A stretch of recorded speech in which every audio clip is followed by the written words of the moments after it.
Welcome back to CrimePod Castle's Twisted Love series. Today, we're diving into a case that's as tragic as it is thought-provoking. The Gurgaon bar fight murder of 2021. Picture this: a bustling Friday night, a popular bar in the heart of Gurgaon, friends catching up over drinks, a scene many of you can probably relate to. But in a flash, this ordinary night turned into a nightmare, ending in a senseless loss of life. It's a case that really highlights how fragile life can be and how quickly things can spiral out of control, especially when fueled by alcohol and aggression. Absolutely, and that's what makes this deep dive so important. We're not just recounting the events, we're going to explore the deeper issues at play, the choices we make, the consequences of those choices, and the wider societal context that contributes to such tragedies. We need to understand not just what happened, but why it happened. Exactly. So let's start by getting to know the victim. Amit Chauhan. He was a 29-year-old IT professional. By all accounts, a hardworking, jovial guy with a bright future ahead of him. Just imagine. He goes out for a fun Friday night with friends, and it ends in tragedy. It's heartbreaking, and it makes this case all the more relatable, because it could happen to anyone. Amit was just like any of us, going about his life, enjoying time with friends. It really underscores the fact that these tragedies aren't just statistics. They're real people with families, dreams, and futures cut short. Okay, so let's rewind to that fateful night. What was the initial spark that ignited this conflict?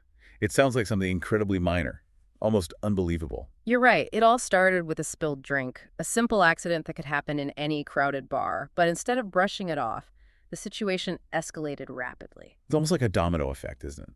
One seemingly insignificant event triggers a chain reaction, leading to unimaginable consequences. And alcohol played a huge role in this escalation. We know that alcohol can lower inhibitions, Right. impair judgment, and make people more prone to aggression. It's like a magnifying glass for emotions, Yeah. amplifying everything. Was there any indication that the main aggressor, Rahul, had a history of violence or aggression? There were reports that Rahul had been involved in a few altercations in the past, but nothing on this scale.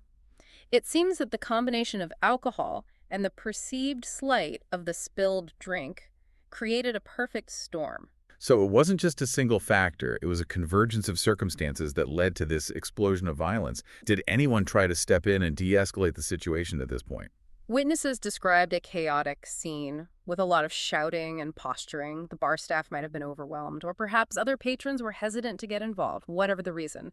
The situation wasn't de-escalated, and that's when Rahul challenged Amit to step outside. Those words, step outside, are almost like a challenge to a duel. A dangerous throwback to a more primitive way of settling disputes.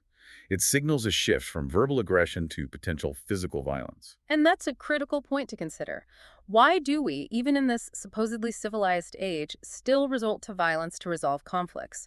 What are the underlying societal norms and pressures that contribute to this? It's a complex issue, but I think there's a lot to unpack there, especially regarding masculinity and the pressure some men feel to assert their dominance through aggression. Absolutely. And we'll definitely delve deeper into those aspects later on. But for now, let's focus on what happened outside the bar. Things took a dark turn very quickly, didn't they? According to eyewitness accounts, as soon as they were outside, Rahul and his friends attacked Amit. It wasn't just a one-on-one fight. It was a brutal group assault. Punches, kicks. The whole scene was chaotic and terrifying. It's hard to fathom the terror Amit must have felt, outnumbered and facing such a ferocious attack. Were there any security cameras outside the bar that captured the incident? Thankfully, there were. The CCTV footage played a crucial role in the investigation and later in the trial. It provided undeniable evidence of the brutality of the attack. So this wasn't just a case of hearsay or conflicting witness accounts. There was hard evidence to corroborate what happened. Did the footage capture how things escalated to such a horrific level? Yes. The footage showed Rahul grabbing a broken bottle from a nearby trash can and striking Amit with it. It was a devastating blow that caused massive blood loss. That's just chilling. It wasn't just a fistfight that went too far. It was a deliberate act of violence with a deadly weapon. And the use of that broken bottle speaks volumes about the level of rage and aggression that had taken hold. It's almost as if the alcohol had completely stripped away any sense of restraint or humanity, leaving only raw, primal violence in its wake. It's truly disturbing. What's even more disturbing is that this type of alcohol-fueled violence isn't uncommon. It happens in bars and clubs all over the world. So this case, while horrific, is also a stark reminder of a much larger issue that we need to address as a society. we need to examine why alcohol seems to be such a catalyst for violence and what we can do to prevent these tragedies. Absolutely, and that's something we'll explore in more depth later in this deep dive. But for now, let's continue with the events of that night. What happened after Amit was struck with the bottle? Did anyone try to help him? Yes. Amit's friends desperately tried to stop the bleeding and called for an ambulance. However, despite their efforts, Amit tragically succumbed to his injuries before reaching the hospital. It's just devastating. One minute he's out with friends, and the next, his life is brutally cut short because of a senseless act of violence. What happened to Rahul and his friends after the attack? Yeah. Did they just disappear into the night? They did initially flee the scene, but the Gurgaon police acted swiftly. They collected witness testimonies, examined CCTV footage from the bar and surrounding area, and within 48 hours, they had apprehended Rahul and 2 of his accomplices. So justice was relatively swift in this case. Yes. Yeah. Compared to many other cases, the investigation and arrest were quite rapid. It seems the evidence against them was quite strong, including eyewitness accounts and, crucially, that CCTV footage. It's a small bit of solace, I suppose, knowing that the perpetrators were quickly brought to justice, but it doesn't bring Amit back. And that's the tragedy that lingers. Exactly. Justice, while important, can never fully heal the wounds left by such a loss. Let's talk about the trial. What were the prosecution and defense arguments? The trial began in early 2022, and as you can imagine, garnered significant media attention given the public nature of the crime and the tragic loss of a young life. The prosecution built a strong case, arguing that the attack was premeditated and intentional. So they were pushing for a murder conviction? Yes. Yeah. They used the CCTV footage, forensic evidence, and witness statements to paint a picture of a brutal, targeted assault. They argued that Rahul, by grabbing the broken bottle and using it as a weapon, had clearly demonstrated intent to cause serious harm. And what about the defense? What was their strategy? The defense argued that the murder wasn't premeditated, but rather a result of the heated altercation fueled by alcohol. They claimed Rahul acted in the heat of the moment and didn't intend to kill Amit. So essentially arguing it was manslaughter, not murder. Precisely. They were trying to mitigate the severity of the charges, hoping for a lesser sentence. And what was the verdict? In mid-2022, the court delivered its verdict. Rahul was convicted of murder and sentenced to life imprisonment. His accomplices, though found guilty of participating in the attack, received lesser sentences. That seems like a just outcome, given the evidence and the severity of the crime. But as we mentioned earlier, the verdict, while important, doesn't address the larger issues at play. You're right. This case goes beyond just legal proceedings. It compels us to ask ourselves some difficult questions about the role of alcohol in our society, about conflict resolution, and about personal responsibility. This case really struck a chord with the public, didn't it? It wasn't just another crime story. It became a focal point for discussions about safety, personal responsibility, and even societal norms. It certainly did. The fact that this happened in a seemingly safe, familiar environment, a place many people go to relax and socialize, made it all the more unsettling. It shattered the illusion that we're immune to such violence. It's that feeling of, it could have been me, or it could have been someone I know, that really hits home. Suddenly, those warnings about the dangers of excessive drinking and unchecked aggression feel very real. Exactly. And it forces us to confront the uncomfortable truth that anyone, under the wrong circumstances, could be involved in a similar situation, either as a victim or, tragically, as a perpetrator. So beyond the legal proceedings, what were the lasting implications of this case? Did it lead to any tangible changes? It did. There was a significant push for stricter security measures in bars and nightclubs. Across Gurgaon and other cities, many establishments implemented enhanced surveillance systems, increased security personnel, and most importantly, started providing staff training on conflict de-escalation techniques. That makes sense. It seems like if a bar staff member had recognized the escalating tension and intervened effectively, perhaps the situation could have been diffused before it turned violent. But it also raises the question, what about personal responsibility? Shouldn't individuals be accountable for their own actions, regardless of alcohol consumption? That's a complex issue. While it's crucial to hold individuals accountable for their actions, we also need to acknowledge the role alcohol plays in impairing judgment and increasing aggression. It's not about excusing behavior, but rather understanding the factors that contribute to such tragedies and implementing strategies to mitigate them. It's like a two-pronged approach, promoting responsible drinking habits and empowering individuals with conflict resolution skills. Do you think this case sparked any broader conversations about societal attitudes? Yeah. particularly regarding masculinity and aggression. Absolutely. There is a lot of discussion about the culture of aggression, especially among young men, and the role of alcohol in exacerbating conflicts. There's often this unspoken pressure on men to stand their ground, to not back down from a challenge, even when it's clear that walking away is the smarter and safer option. It's almost like there's a fear of being perceived as weak or cowardly if you don't engage in the aggressive posturing. But wouldn't true strength lie in having the self-control and emotional intelligence to walk away from a potentially dangerous situation? That's a powerful point. True strength lies in self-awareness, emotional regulation, and the ability to choose peaceful resolutions over aggression.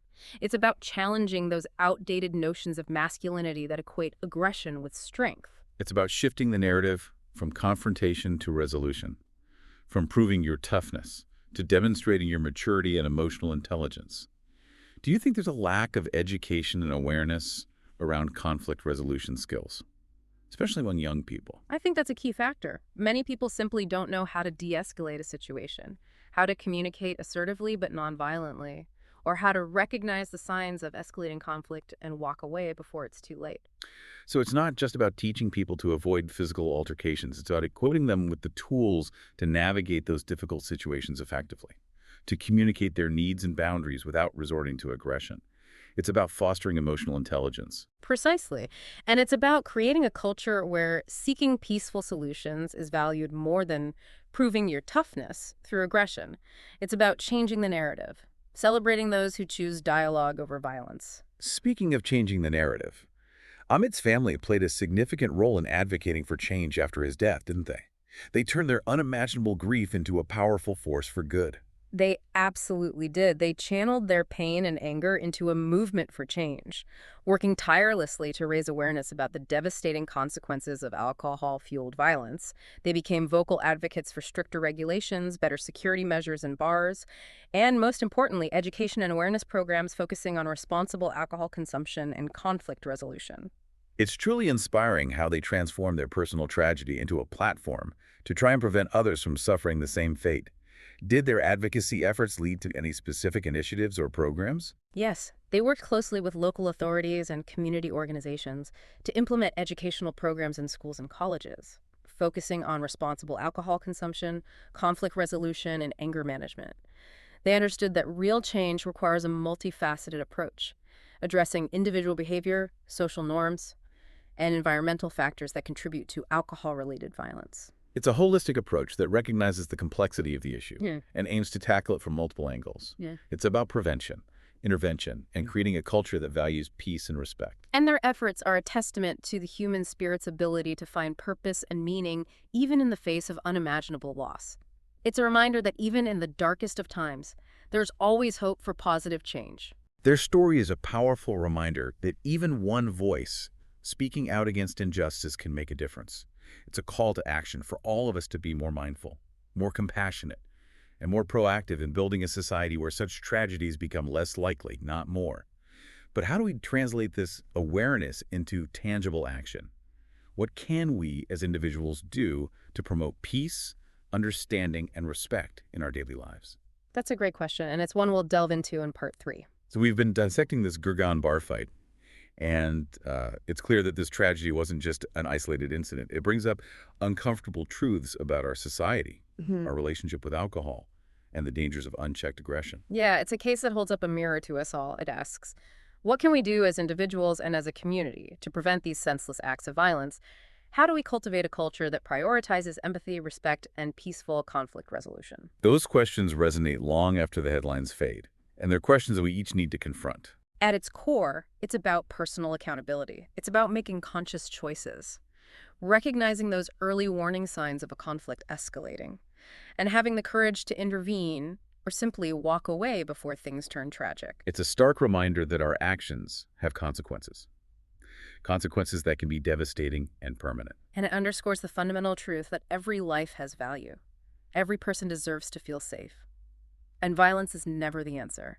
This case, as heartbreaking as it is, can be a catalyst for change. It can ignite conversations, challenge our assumptions, and inspire us to create a more peaceful and just world. It's a call to action for all of us to be more mindful, more compassionate, and more proactive in building a society where such tragedies become less frequent, not more. It reinforces the idea that change starts with each of us, with the choices we make every single day.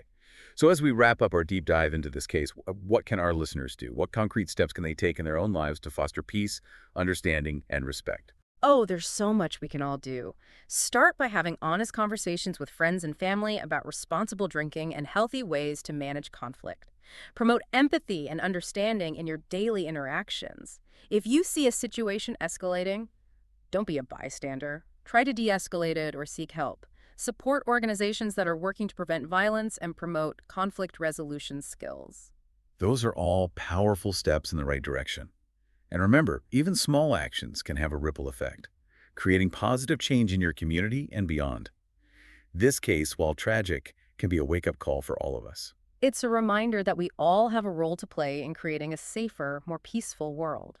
Thank you for joining us on this deep dive into the Gurgaon bar fight murder. We hope this conversation has been insightful and thought-provoking. And that it inspires you to be a force for positive change in your own life and in the world around you. Don't forget to subscribe to CrimePod Castle and our YouTube channel for more explorations into the complex world of crime and its impact on society.